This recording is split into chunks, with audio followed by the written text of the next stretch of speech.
Good afternoon, everyone. Thank you for joining today's webinar, Impactful Communication Going Beyond Words with career coach and UCLA alum Ricky Koo. My name is Joseph Blancas, and I serve as an Associate Director for Alumni Career Engagement at the UCLA Alumni Association. In today's program, you will gain insights into effective communication strategies and position yourself as a valuable thought leader. I wanted to take this opportunity to thank our Alumni Association sustaining donors. It's with your help that we are able to strengthen the brewing community with career programs like this. As always, we will have time at the end of our program for a Q&A with our speakers, so please use the Q&A function below to submit your questions.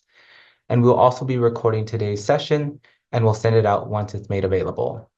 Now, to start our program, I'm excited to introduce Ricky Koo. Ricky is a seasoned corporate executive, bold entrepreneur, and a passionate speaker and writer.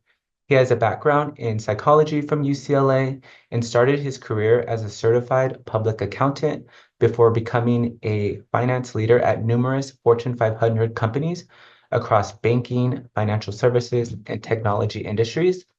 Further, he leveraged his experience in the corporate world and built a successful business as a certified leadership and communication coach focused on empowering people to be more confident and seen in their careers while being their authentic selves. As a coach, his unique style and expertise in leadership and communication shine through as he blends science and real-world experiences to drive the most meaningful outcomes for his clients. Ricky, thank you so much for being here with us today. We're excited to have you, and I'll turn it over to you. Thank you so much, Joseph. And it's a pleasure to be here back with UCLA, and I'm looking forward to this. So let me just pull up our presentation for today, and let's get started. So like Joseph said, I am Ricky Koo, and it's really, really nice to be here today with you all.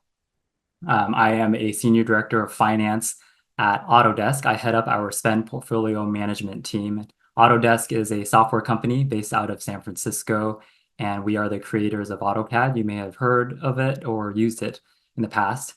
And I'm also the CEO and a certified professional coach. So today's topic around impactful communication, where we talk specifically about going beyond just the words that we use when we communicate, is very, very near and dear to my heart because I specialize in leadership and communication when it comes to private one-on-one coaching and also overall executive and team development. So without further ado, let's dive into communication and what it means to be impactful with our communication. So before we get too deep into it, I first just want to start off talking about communication in general. Whenever I think of communication, I think of my two dogs, Emma and Cosmo. So this is Emma on the left. She is a 15-year-old Yorkie, and Cosmo on the right. She is a white terrier mix of some sorts. We adopted her. We have no idea what kind of breed or dog she is. But the reason why I think about them is because they obviously don't speak to me in words, but they are some of the most powerful communicators that I've engaged with, even more so than some people that I've engaged with in the workplace, if I'm being honest, because they communicate with me through nonverbal cues. It's the tone that they use, maybe of their bark when they're hungry versus when they're angry or when they're scared. It's their body language and their behaviors that they show. Cosmo has a very, very powerful way of communicating with her eyes. So just the way that she looks at you, she can convey her message very, very clearly. So this just goes to show the importance of understanding that when it comes to communication, it goes well beyond just the words that we use. So today we'll cover the who, the what, and the why around communication. As I mentioned, I spend a lot of time researching and also sharing trainings around communication and leadership development. And so I'm very excited to share a framework that I've developed to help people better articulate their message and to help people feel more confident and authentic when it comes to sharing their message with the world, regardless of whether it's a presentation or just a conversation that you're preparing for. And then, of course, we'll talk about how you might apply this framework in the real world as it relates to your work or your life. So just to start off, I would love to invite you all, if you're able and if you're interested, to share in the chat with everyone. You should be able to chat. How have you communicated today? Just think for a moment and just type into the chat. How have you communicated today? Now, usually I do this in a room full of people in person, and so people just shout out their answers. But here we're using the chat function. So Stephanie says, close my office door. That's a form of communicating. Absolutely. Maybe you want privacy. Maybe you want some space and time to yourself. Natalie says via phone call or Teams or text message, Zoom. All of these are definitely ways that we communicate in today's world. Email, text, do not disturb on the phone. Absolutely. These are all ways that we are communicating to others, to the world, and to ourselves also. It's great to see. Started a conversation with a waitress. Interesting. Slack, text message, IG group chat, a lot of ways that we're communicating. So my definition of communication is a flow of information exchange and expression through words, signs, tone, or behaviors. And so as we start thinking about what it means to communicate impactfully, I want us to keep this in mind because it goes well beyond just the words.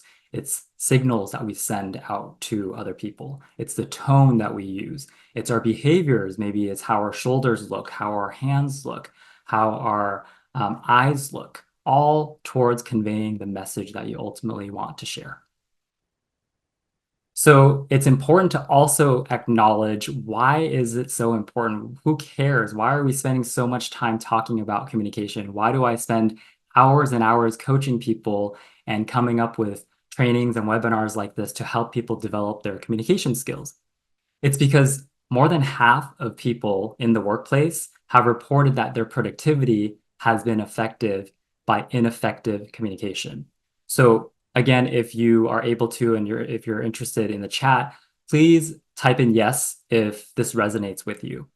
Think about times where maybe your manager in the workplace could have been more clear in their communication. And if that's true to you, if you've experienced that before, just type in yes. And when I do this in a room full of people, all hands tend to go up, regardless of what role you're in or what level you're in. And then I would venture off to say, for the people managers in the room, if I were to ask that same question to people who reported to you on your team and said, hey, think about times where maybe your manager could have been a little bit more clear in their communication. Has that ever happened to you? Those hands also raise. People also say, yes, that absolutely has happened to me. So it goes to show that regardless of what level you're in, communication is very, very important. And not only that, impactful communication is important because when you're not clear and when you're not impactful with how you're communicating, that can have a very negative impact on the productivity of yourself, of your team, of the company ultimately. So there are huge impacts to negative communication. Then, as we think about also why it's important, if we think about the ways of communication that we just covered a little bit around the behaviors, the tones, and things, statistics have shown that over 90% of impact is actually conveyed through nonverbal cues. It's the way that we look at someone. It's the way that we use hand gestures. It's the way that we play with tonality, intonation, the volume of your voice. Maybe you're introducing pauses throughout your conversation. All of these are cues and ways that people actually pick up on that go beyond words. So it's actually, I'm sure you've heard this before, it's not what you say, it's how you say it. And that has science behind it.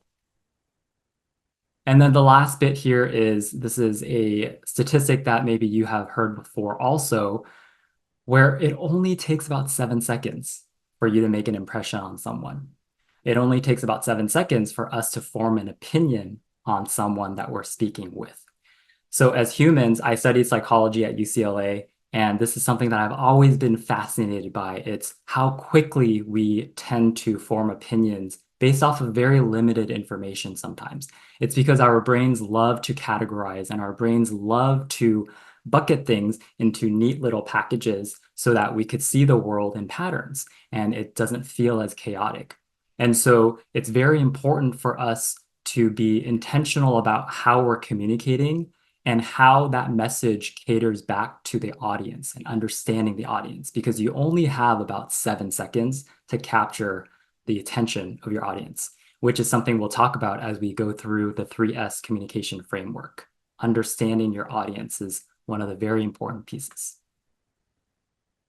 So now let's talk a little bit about what gets in the way sometimes of communicating. So I've done this webinar, this training in various different forms, online, in person. And what has commonly shown through is that there are common themes that people experience and common pain points. So as I'm going through these examples, please feel free to share in the chat also with one another, with me, some of the common pain points and challenges that you may be facing or you have experienced when it comes to communicating. And maybe that will spark some ideas also for when we move to the Q&A section. So some of the challenges that I've seen in real situations and real clients and real people that I've worked with, executive directors in education may feel as though they get too detailed sometimes. Maybe they're getting too in the weeds when they're trying to present something or communicating something. An analyst that's working in healthcare maybe feel a little bit nervous sometimes. And when we feel nervous, we tend to pick up the pace and we tend to try to minimize the spotlight on us and we tend to ramble on and talk very fast. That's a very common physical behavior. A senior manager working in tech may feel as though they're not quite sure how to use something like PowerPoint or some other platform as a tool versus letting it take over their entire conversation, versus letting it just be something that they rely on fully, and not having their message shine through as clearly as they would hope. And then a VP working for a nonprofit, maybe they feel intimidated, maybe not as confident. Maybe feelings of imposter syndrome starts creeping up whenever they find themselves having to communicate something, especially around difficult conversations, or maybe when they're trying to influence other people to take some action. These are all very common behaviors and feelings that come up regardless of what industry you work in, regardless of what title you may hold, regardless of your age or how many years of experience you have. These are very, very common challenges. And I see some people sharing also, emotions come up definitely around pain points here in communication. So what we'll talk about today now is diving into what we can do about those challenges, how we can move past those challenges by leveraging this 3S communication framework. So this framework is something that I've developed based on a lot of conversations with individual contributors, based on my own personal experience navigating through the corporate world, working my way up to an executive position. And it's focused on how to feel and be authentic and confident when we're communicating any message, regardless of if it's a big presentation or if you're just having a conversation with a coworker. It works for any situation. So this framework is designed for you to articulate your message in a confident, authentic way while being mindful of your audience and driving towards an outcome. So the key things I want us to focus on here are authentic, audience, and outcome, because this framework is designed to give some structure and it's designed to be simple to where you're able to guide yourself through forming your opinions, forming your thoughts, and preparing for a conversation and presentation so that your audience understands why you're communicating with them and that you're ultimately driving towards some kind of outcome. Because when you're able to be confident and clear about what outcome you want, and you're able to feel confident and clear about what your audience needs and desires are, that's when your authenticity shines through. And that's what this framework is dedicated to help empower you to do. So what is this 3S framework? Let's go through the overview briefly, and then I will go through each section, each of the 3 steps with an example guiding us through how it actually looks and feels. So the first step in the 3S communication framework is situation. First S is focused on what is going on or what has happened if it's something in the past. This first step is very much focused on the audience. So you need to think about your audience and what matters to them. The second step is solution. So then after you focus on your audience, you shift the focus on you. The solution is where you answer the question, what can you do? Or what did you do if it was something in the past, if it was something you're trying to inform someone of. And then the third step is support. What support do you need? What do you need your audience to think, feel, and do? This is where you shift it back to your audience. So it goes situation, focus on the audience, solution, shift the focus on you and how you're part of that solution, and then ultimately shift the focus back to the audience. What kind of support or action do you need afterwards? So let's go through the 3S framework now using a real world example. This example is something that comes up very, very frequently with my clients, with questions that I get on Instagram, on LinkedIn, people trying to get promoted. So let's say there is a desire for you to get promoted because you feel as though you are doing a lot of work and you're not getting paid fairly for it, or you're not getting recognized for it. The way that this would work is first step, situation. So think about the audience. Remember that in this first step, we need to answer the question of what is going on or what happened. By focusing on your audience, we need to ask ourselves, what do they care about? What does our audience really care about? And what are their fears? What might be their desires, right? What's in it for them? That's what people want to know that you get as a communicator, because they don't want to be sitting in on a presentation and feeling as though, why am I sitting here wondering, thinking about what they're going to have for dinner or whatever it might be. They want to be very clear about how this situation applies to them. So for example, if we use the example of you wanting to talk to the audience about getting a promotion, put in the chat, share in the chat some thoughts. Who might the audience be if you're preparing for a conversation about getting a promotion? Who might the audience be that you're speaking to?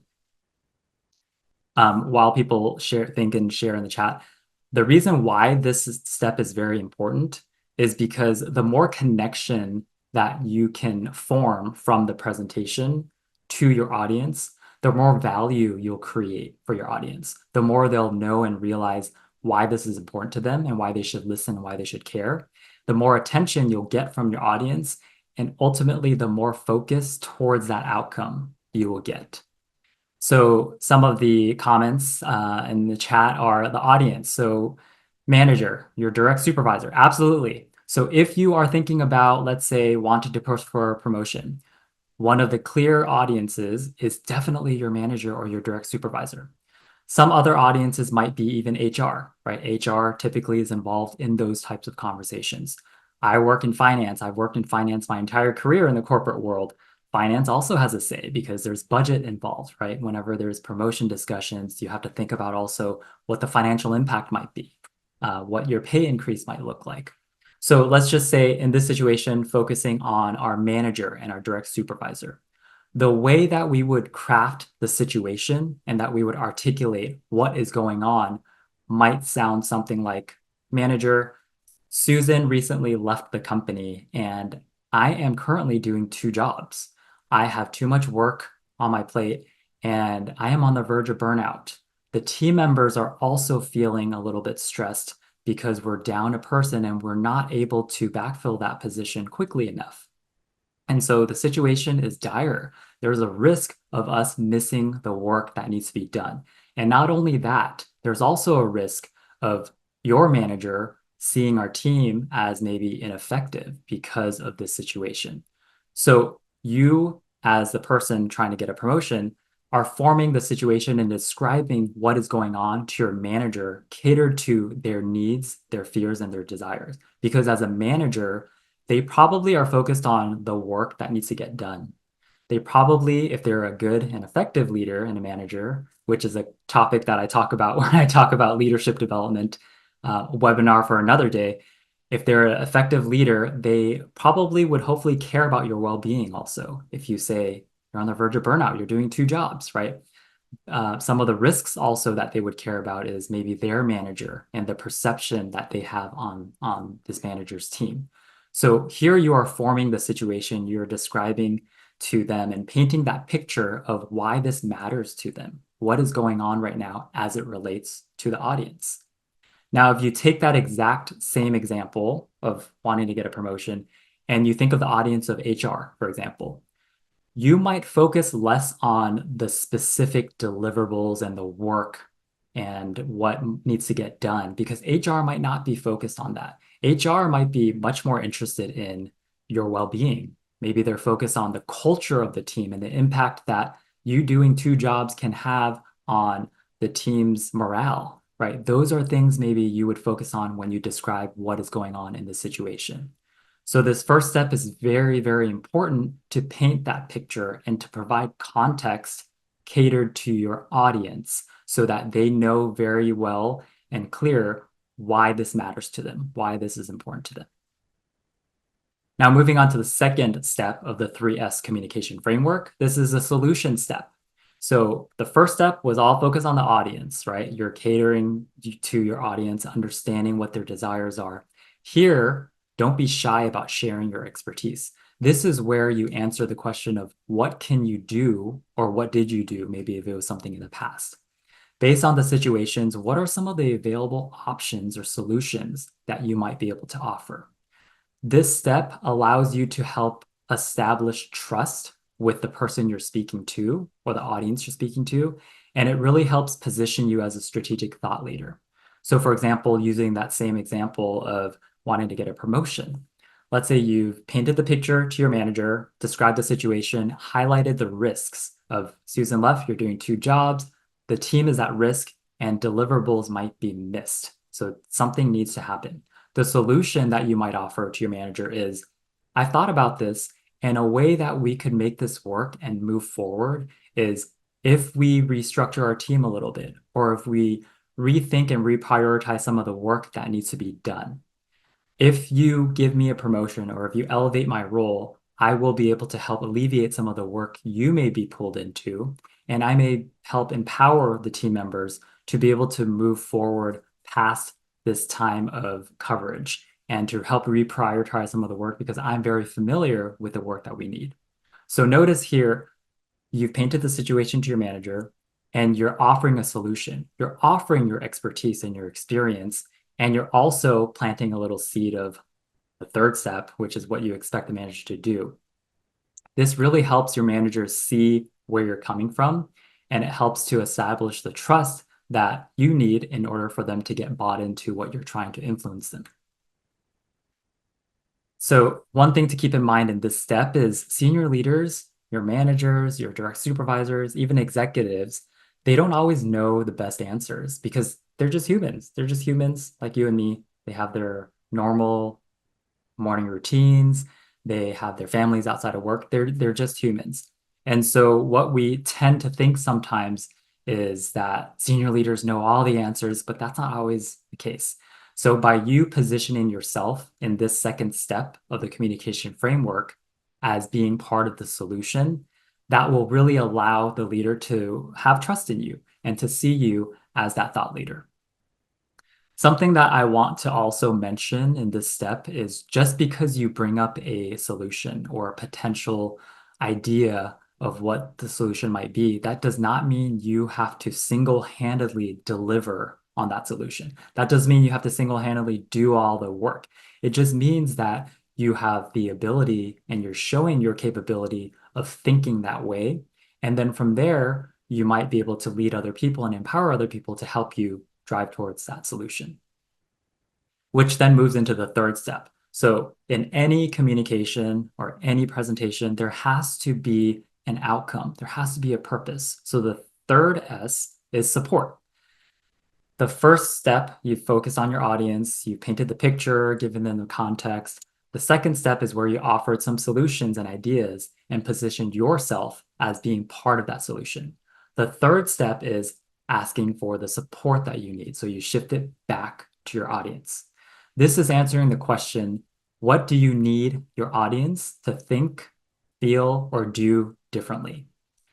And this might sound a little odd in this step, right? You might be thinking, well, it's a little odd to tell someone, I want you to think about this, or I want you to feel this way afterwards. The key here isn't necessarily to verbalize all of this.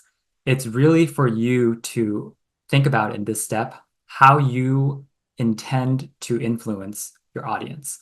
So just by putting some intentionality around what you're trying to convince your audience to think about, to feel, or to do after this conversation, that's enough to make sure that your presentation and your conversation lands impactfully to them. And why this is important is because people need to know that there's a sense of purpose in conversations. People need to know that you understand that their time is valuable and that ultimately where this is going is some kind of outcome, some kind of change, whether that means them thinking about something differently or feeling something differently or doing something differently. So to wrap up the example that we walked through of you advocating for a promotion for yourself, you've painted the picture, given the context to your manager, highlighted the risks that exist for them. Then you've identified a solution to say, I can be the person that you elevate my role, give me that promotion, and I can help make sure that we get back on track. I can help reprioritize some of the work and help offload some of the work that you may be pulled into. The support then that you need might sound something like, I need you to think about this and to talk to the necessary people to see how this might be a possibility. Something else that you as a presenter and as the preparer of this communication might think about is what you want them to think about after. So you might want your manager after this conversation to think about the different options that you had brought up and think about the ability that you shared with them that you can help drive towards this team. Then you might want them to feel confident in your abilities. You might want them to feel even as though there's some risk involved.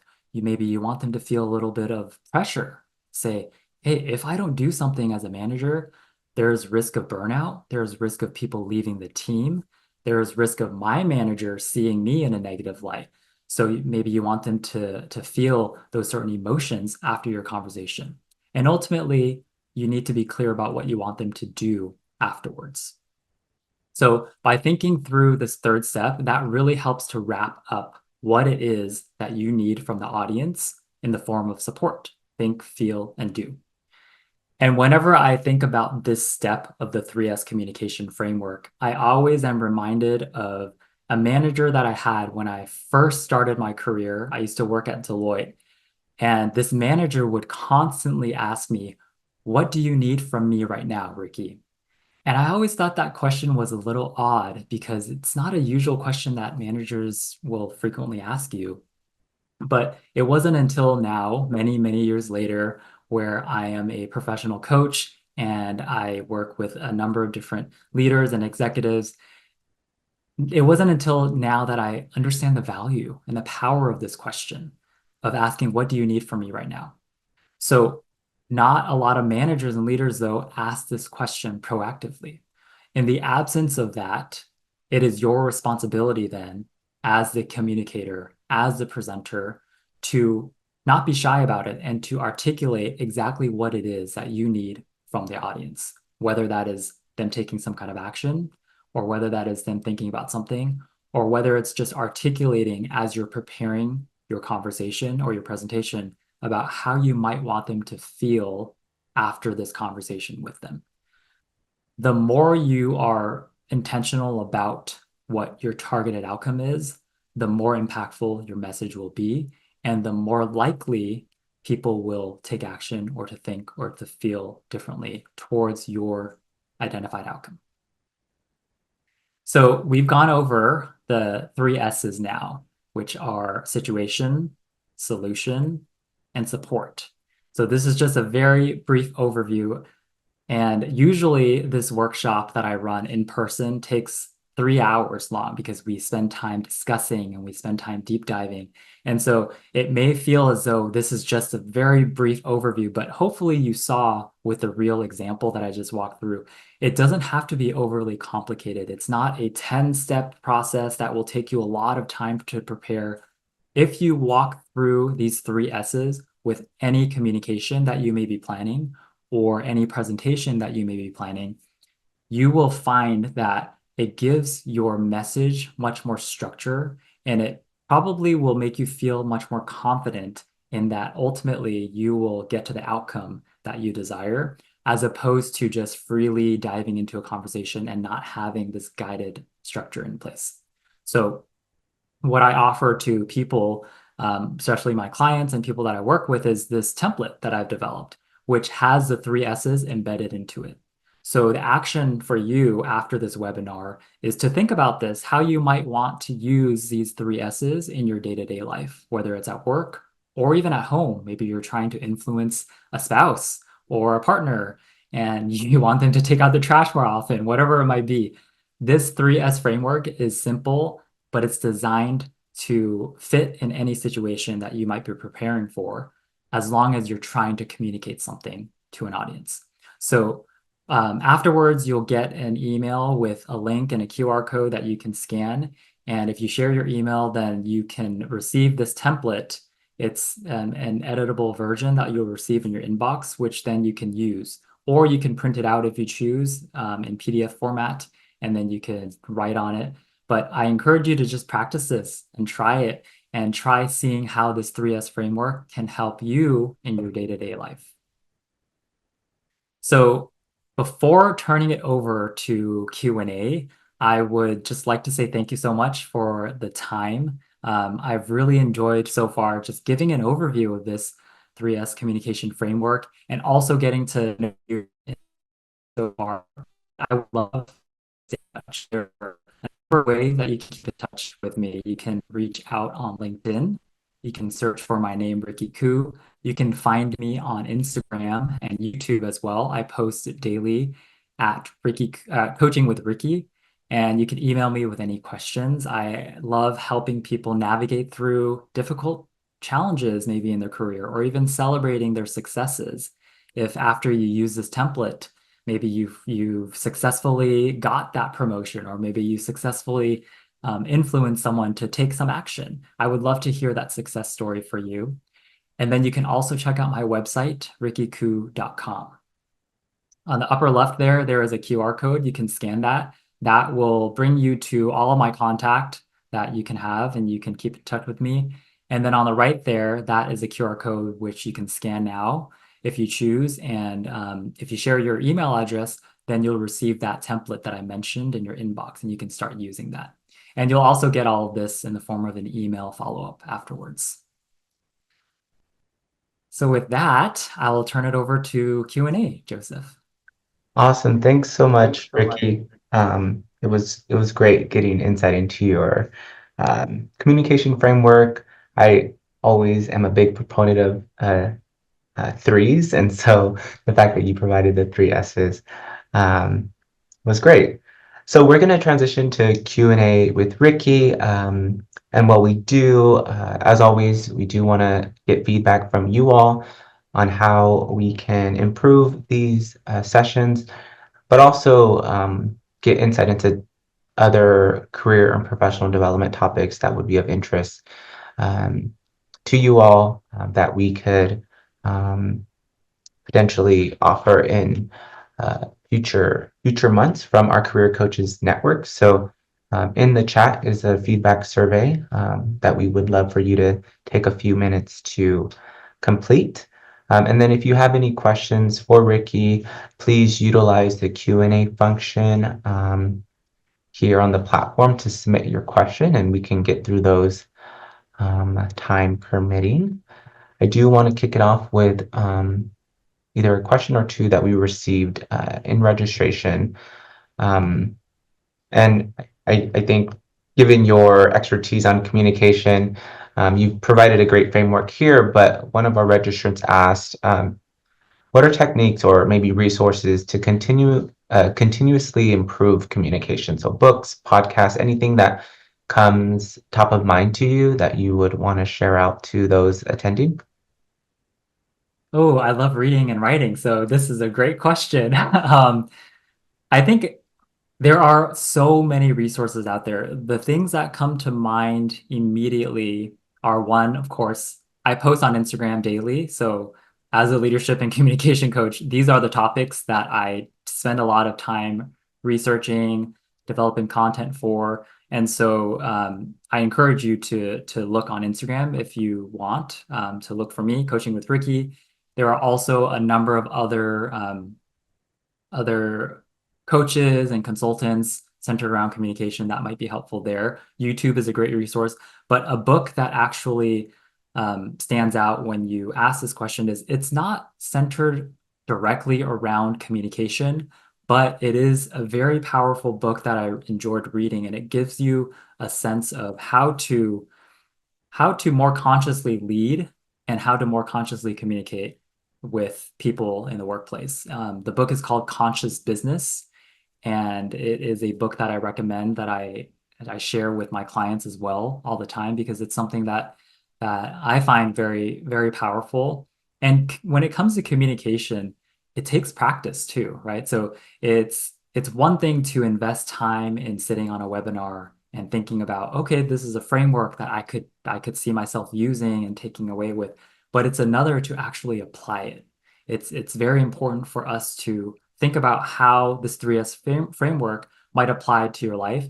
And in the next opportunity that you get, hopefully it's this week, just go through that framework and start applying it and practicing it because that's the only way that we can get better. And that's the only way that we can start developing ourselves when it comes to communication. Great. Thank you for answering that question. We received another one that I feel you have the experience to answer because it talks about kind of a more direct business kind of communication style. The question was, um, well, if I can find it, give me one second. Um, where did it go? Oh, what is a good tool to put yourself into a more direct business communication style when first entering a corporate environment? Hmm. So the first piece of guidance that I'll share is I think entering a corporate environment or entering any workplace environment, we may have external influences and ideas of how we think we're supposed to be showing up, how we think we're supposed to be behaving, or how we think we might need to act and to speak in those settings. I think sometimes it's good to be aware of those, but I would only use those as a reference point. And I say that because I have another webinar that I talk about constantly where it's centered around career and identity. And it's this concept of being authentic, right? Authenticity is a word that I think people throw around a lot, but I think it's very important and it's very relatable to communication because if you think of a time where maybe you saw a presenter or you were speaking to someone where you just got this feeling of, hmm, they don't seem very authentic or they're not coming across very genuine, right? Maybe they're a little fake, or maybe they are so perfect, so polished, where it just begs the question of, are they even alive? Are they even human? Right? So there's an element in communication where we really need to start remembering to bring the humanistic side of it and the humanness behind our words and how we're communicating, even in very, very professional settings like a business setting or a corporate setting. Now, I'm not saying to just freely communicate in a corporate setting as you would with your group of best friends over drinks, right? There are certain certain forums that are more reasonable than others. But what I am saying is the simple thing to keep in mind is to remember who you are as a person and to communicate in that way. Because the more you try to communicate like someone else, or the more you try to change your style of communication, to mold yourself into fitting in with maybe a very corporate and strict environment, the more restrictive you will feel and the less natural it will come across, right? So something like the 3S framework allows you to have that structure that's high level enough where it gives you the boundaries that you should be thinking about and saying in, but it allows you to also introduce certain elements of your personality, right? Like I started this conversation with sharing my dogs, right? That's not a very business topic, and yet it's very near and dear to my heart because this is a topic that I'm very passionate about. So don't be afraid, even in situations like a corporate setting, to show elements of your personality and your authenticity while using reference points of, okay, these are VPs in the room, so I should probably practice a little bit. I should probably be a little bit polished, but not to a point where you completely lose your authenticity and you're over prepared, because that often will work against you. And what that does is it will start creating this personal brand of yours that people perceive you as inauthentic or not as natural, right? These are all very common things that I, as a hiring manager, see, and also I, as a coach, see in leaders and people leaders where it's a turnoff for them. They don't like to see people that are overly restrictive trying to fit into a mold. Um, and I say this with the most respect and appreciation for that question, because it is something that if I were to think back on my career when I started, there were so many times where I found myself changing a little bit or molding myself a little bit to fit in more. And what I've found over time is that chips away at your self-confidence. And so what I would encourage and invite you to think about more so is to think about who you are as a professional, who you are as an individual in the environment that you're in, and how you might want to communicate and how you might want to show your authenticity in a professional way, but in a way that you can still be proud of when you look back on your career. I think that's a great guiding point, and that I remind myself of also when I find myself sometimes in situations where it can feel as though I need to change parts of myself in order to fit in. I think that's a good reflection for you to consider also. Great. That was great advice. I do truly feel like the more prepared you are, the more comfortable you'll be, but at the same time, the more prepared you are will allow you to then be able to be yourself, because you're prepared for the presentation, but then you can also make it your own. And it's not so, I guess, robotic. That helps. Great. So we obviously had a great example where you led us through the 3S communication framework. But how about when dealing with maybe an opposition or a disagreement? What techniques have you found work best there in order to reach a common, I guess, a common ground or a common agreement? Yeah, that I just realized also I stopped sharing. Is that better to kind of Yeah. see the full? Okay. So I think that's a very common response that you might get, especially when it comes to trying to change someone's opinion or to convince someone of something. That's another topic that I also have, going beyond just impactful communication. It's the influencing side.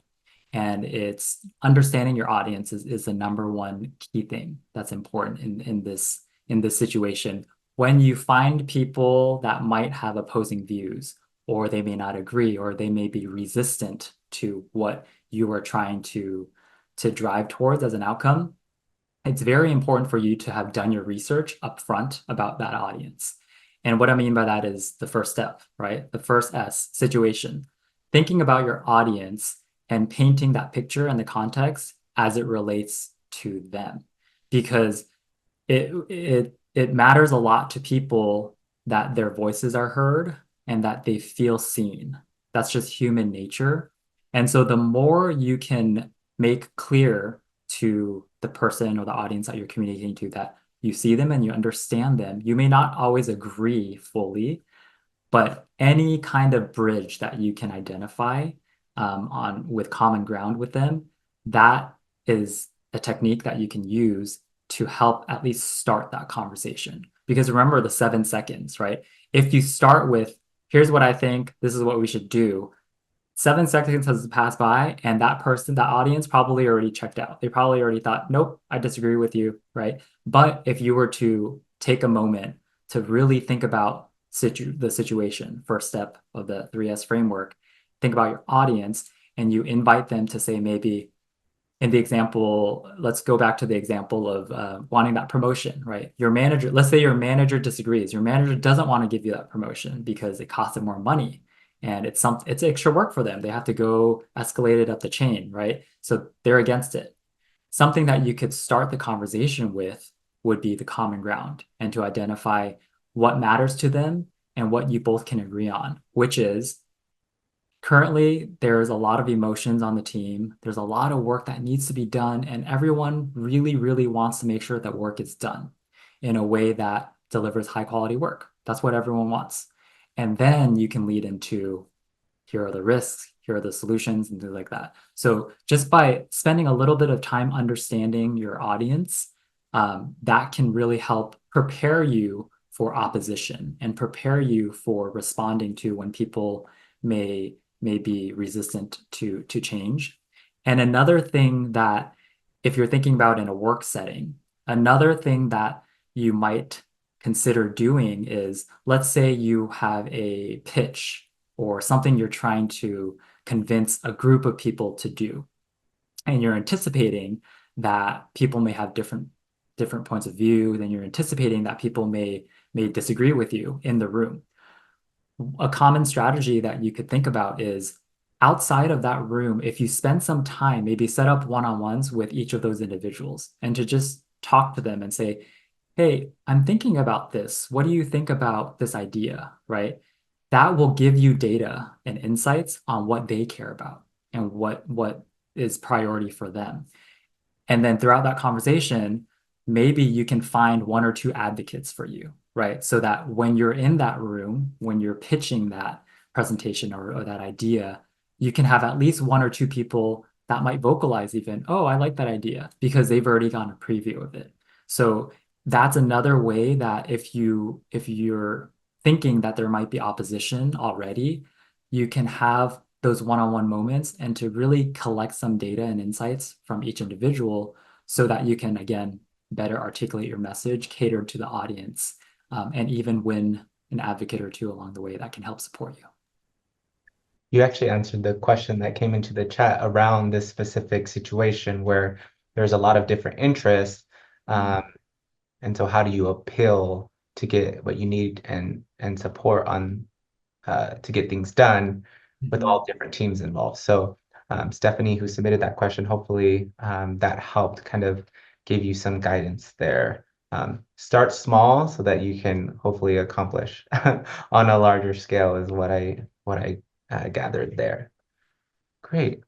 Well, I think we gotten through a lot of the questions, both that came in the chat and then um, um, via registration. So any final thoughts, words of wisdom that you can share before we end today's webinar? I would just say thank you. Thank you, Joseph. Thank you to the UCLA Alumni Career Center for this partnership. I always love getting involved back with my alma mater and just people in general who might be navigating through their own careers. I personally know how it feels like Mhm. to navigate through some of these difficult situations and challenges. And I just invite you to continue to think about what resources might be helpful for you and to seek out those resources online. It's very easy to find a bunch of resources, sometimes even too many resources. But I would say I invite you to keep in touch with me. If you do have any questions at all, please do reach out to me. And I am here as a resource. I am here as a fellow alumni to UCLA, and I'm looking forward to hearing some of your success stories. And if there's one thing that I want everyone to come away with after this conversation, of course, it's thinking about the 3S framework, signing up for receiving that template so you can start utilizing it. But it's also to just remember that communication is really a highly personal thing. And it's a very unique thing that I want you to remember the next time you're thinking about coming up with a presentation or the next time you're preparing for a conversation with a colleague or a spouse, whatever it might be. It's a highly personal thing, and nobody can communicate in the way that you do. And so I want you to remember that uniqueness in you because you can get all the resources in the world and all the frameworks in the world, but what it really comes down to is how authentic you can be when you're preparing for that message or when you're sharing with the world. And so I would say don't discount that also, which is something you can tap into very easily because it comes from you. And I think having something that is more structured, like a framework, plus your uniqueness can really, really help make your communication very impactful, regardless of what situation it is, whether it's at work or in life. So I invite you to explore that for yourself. And thank you very much for the time today. Yes, thank you, Ricky. I appreciate you joining us today, and we look forward to continuing this partnership and collaborating with you on future webinars. So can't wait for that. For those of you who tuned in, thank you for doing so. As always, we love to promote our Brew and Promise website, which highlights the different opportunities available to you as an alum and as a community member, not only from the Alumni Association, but from all parts of campus, whether it be in the career and professional development space or just for lifelong learning. So we encourage you to take a look at the website. It's always updated with new opportunities, offerings, tools, resources available to you. And then if you haven't done so, once you end and exit the webinar, you will have the option to go to our program feedback survey, which we would love for you to take a couple minutes to fill out. So again, Ricky, thank you so much, and go Bruins. Thank you. Go Bruins. Take care.